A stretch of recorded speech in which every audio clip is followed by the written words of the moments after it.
ये चीज़ सब चुनावी दौर में क्यों आती है? ये महिला का अपमान है। कांग्रेस गई थी उसके घर, वो ये कह रहा है कि मेरी पत्नी बदचलन है और उसके लिए कांग्रेस जिम्मेदार है। और ये बीजेपी वाले महिलाओं का कभी सम्मान नहीं करते। अगर सरकार नहीं कहेगी तो सरकार ने तो अब भी नहीं कर रखा, तो और बना, फिर और क्यों नहीं पैदा कर रहा?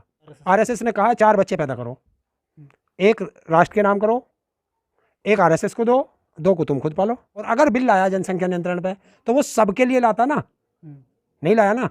सांसद और विधायकों के लिए क्यों नहीं लाया? टिप्पणी करता, अंधभक्त तो अंधभक्त होते हैं। तो आपको लगता है जो ताली बजाने वाले थे वो अंधभक्त थे? अंधभक्त थे।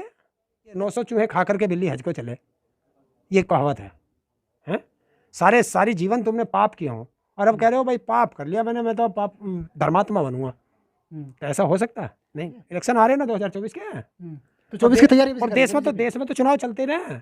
अब ये पंचायत के चुनाव आ गए, अब फिर अलग अलग प्रदेशों में वैसे चुनाव चलते रहे। शायद रवि किशन पैदा भी ना हुआ हो तब से भारत सरकार का एक स्लोगन है, हम दो और हमारे दो। तो ये जनता का असल मुद्दों से ध्यान भटकाना। ताऊ जी, जनसंख्या कानून को लेकर बड़ी आवाज़ें उठ रही हैं, तो आप किस नज़र से देख रहे हैं सर?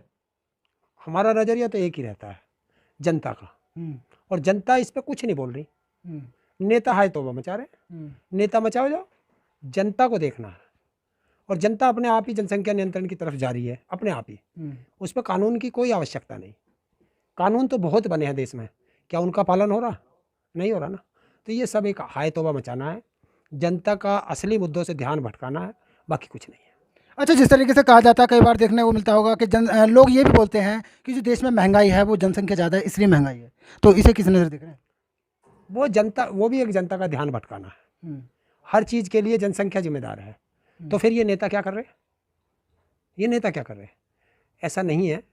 अगर जनसंख्या ज़्यादा है तो रोजगार भी तो ज़्यादा होने चाहिए, नहीं है। तो आप भी किसान परिवार से आते हैं और किसान नेता भी हैं, तो आपको नहीं लगता है कि जनसंख्या पर काबू पाना बहुत ज़रूरी हो गया? देखिए, जनसंख्या पे काबू पाया जाएगा। जनसंख्या पे काबू तब पाया जाएगा, आप अब भारत के अंदर ही देख लो, जो प्रदेश शिक्षा में अग्रणीय हैं, जहाँ शिक्षा अच्छी है, वहाँ जनसंख्या ऑटोमेटिक नियंत्रण में है। तो इस पे सबसे बड़ा है कि देश को शिक्षित करो। शिक्षित करोगे, जो परिवार शिक्षित हैं उनके बच्चे कम हैं, जो परिवार अशिक्षित हैं उनके हो सकता है उनके बच्चे थोड़े ज़्यादा हों। तो जब वो शिक्षित हो जाएंगे तो वो भी समझेंगे सब चीज़ को। तो आप ये कह रहे हैं जनसंख्या नियंत्रण कानून ना करके शिक्षा को बढ़ावा दिया जाए? देखिए, शिक्षा ही सब चीज़ की जननी है। अगर ज्ञान होगा तो आप सब चीज़ कर सकते हो, और जब ज्ञान ही नहीं, अज्ञान हो तो अज्ञानता में आप क्या करोगे? पागल समान होते हैं। तो ज्ञान वो है कि जो हर चीज़ के चक्षु खोलता है, और अज्ञानता वो है जो सब द्वार बंद करता है। आप शिक्षा को बढ़ावा देने की बात कर रहे हैं, लेकिन बीजेपी के नेता तो ये कह रहे हैं कि मेरे 4 बच्चे हो गए हैं, रवि किशन है, और इसकी जिम्मेदार कांग्रेस है। अगर कानून पहले लिया जाती तो मेरे नहीं होते, हम रुक जाते। देखिए, कौन कह रहा है? ये बहुत पहले, शायद रवि किशन पैदा भी ना हुआ हो तब से भारत सरकार का एक स्लोगन है, हम दो और हमारे दो। तो कानून ही सर्वोपरि नहीं होता। कानून तो आज भी बहुत है। कानून तो ये भी है कि बिना हेलमेट के कोई 2 व्हीलर नहीं चलाएगा, लोग आज भी चला रहे हैं। नहीं, वो तो ये कह रहे हैं रवि किशन, अगर कांग्रेस पहले कानून लिया आती तो मेरे 4 बच्चे नहीं होते, जिम्मेदार कांग्रेस है उनके बच्चों की। देखिए, ये महिला का अपमान है, ये महिला का अपमान है। कांग्रेस गई थी उसके घर, वो ये कह रहा है कि मेरी पत्नी बदचलन है और उसके लिए कांग्रेस जिम्मेदार है, ये कह रहा। तो ये महिला को अपमान है, और ये बीजेपी वाले महिलाओं का कभी सम्मान नहीं करते। लेकिन वहाँ बैठे लोग तो ताली बजाते हैं उनकी बात। देखिए, अंधभक्ति में क्या करेंगे वो, मैं उस पर कोई नहीं करता। अंधभक्त तो अंधभक्त होते हैं। तो आपको लगता है जो ताली बजाने वाले थे वो अंधभक्त थे? अंधभक्त थे, कैसे कह सकते हैं? अरे तो क्यों नहीं बोले? एक चीज़ बताइए, मैं हूँ, मेरे 1 बच्चा हो, 2 बच्चे हों या 50 बच्चे हों, उसके लिए जिम्मेवार मैं हूँ और मेरी पत्नी है। हम ही 2 तो जिम्मेवार हैं। पड़ोसी कैसे जिम्मेवार हो जाएगा? अगर मैं कहूँगा कि मेरे ज़्यादा बच्चे होने से पड़ोसी जिम्मेदार है, इसका मतलब मेरी पत्नी बदचलन है, तभी तो पड़ोसी जिम्मेदार है कि वो बदचलन मेरी पत्नी से मिलता है, हैं? तभी तो बच्चे होंगे। तो ये क्या कहने का लॉजिक है? इसे अगर जनता समझ जाए, वो तो ये कहने जूते लेके दौड़ा लेगी ऐसे सांसद को। तो जूता बजना चाहिए, बजना चाहिए जो महिलाओं का अपमान करता हो। नहीं, वो तो ये कह रहे हैं अगर सरकार पहले से जागरूक करती तो हम रुक जाते। अगर सरकार नहीं कहेगी तो सरकार ने तो अब भी नहीं कर रखा, तो और बना, फिर और क्यों नहीं पैदा कर रहा? और पैदा क्यों नहीं कर रहा? सरकार ने तो अब भी नहीं कहा था तेरे से कि तू बिल लेके आ जा इसको। सरकार ने कहा तेरे से कि तू बिल लेके आ जा, ये कांग्रेस ने कहा क्या इससे? बताए ना, ये कांग्रेस ने कहा हो कि भाई तू बिल लेके आ, कहा? और अगर बिल लाया जनसंख्या नियंत्रण पे तो वो सबके लिए लाता ना, नहीं लाया ना। सांसद और विधायकों के लिए क्यों नहीं लाया? नहीं, उसमें तो सभी शामिल होंगे। नहीं है, उस बिल में साफ लिखा है जो ये होंगे त्रिस्तरीय पंचायत चुनाव, इनमें तो वो लागू रहेगा। सांसद और विधायक पे ये लागू नहीं होगा। क्यों भाई, दोहरा की चरित्र क्यों? भारत में 2 संविधान लागू करना चाहते हो? इस संविधान में भी है।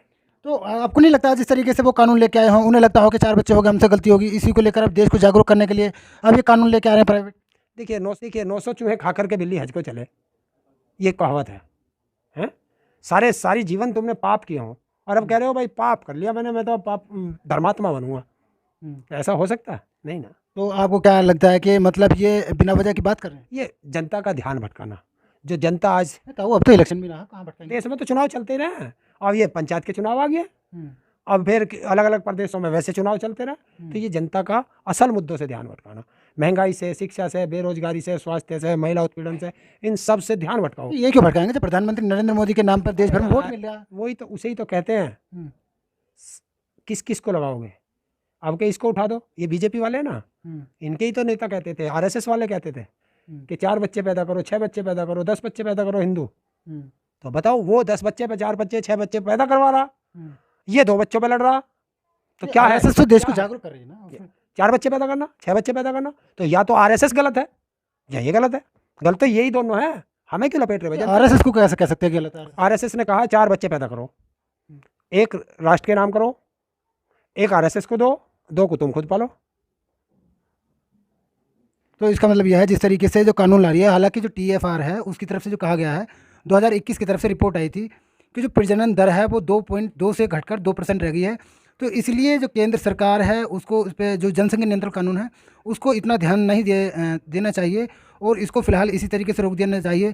तो ताऊ जिस तरीके से अब 2024 का इलेक्शन आ रहा है और एक तो यूनिफॉर्म सिविल कोड है और एक जो ये जनसंख्या नियंत्रण कानून है, तो इसको लाने की बात की जा रही है, तो क्या लगता है ये ज़मीनी स्तर पर काम होगा या फिर ये चीज़ सब चुनावी दौर में क्यों आती है? ये जनता को समझना पड़ेगा कि ये नेता ऐसे जिनमें कंट्रोवर्सी हो, उनको चुनावी साल में ही क्यों लाते हैं?